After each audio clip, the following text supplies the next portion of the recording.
अपना माई के तीन बनवर बीत गेलै ये एक बनवर बाकी छै कहे के माई बैठ के त साथ मान के फड़की लागो माई के उधर दक्षिण के प्यारी है ये दिया है हर ऐसे कुछ टिकरानी है मार के लिए हम के लिए ये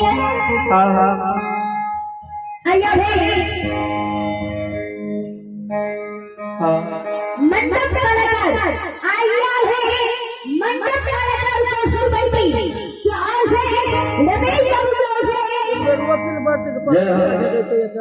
क्या मुझे नाम की खिलाड़ी हो गए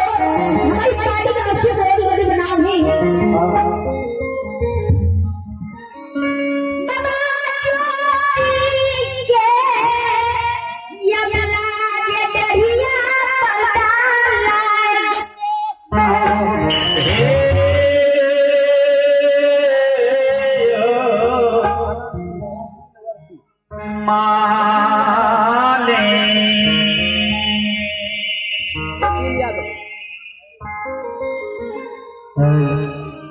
वकील यादव से आग्रह है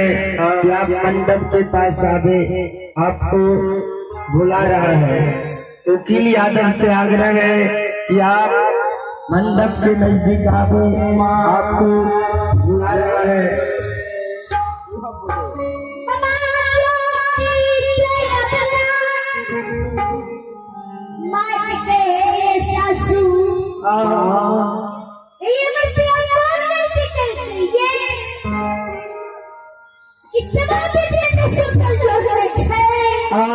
ये जो है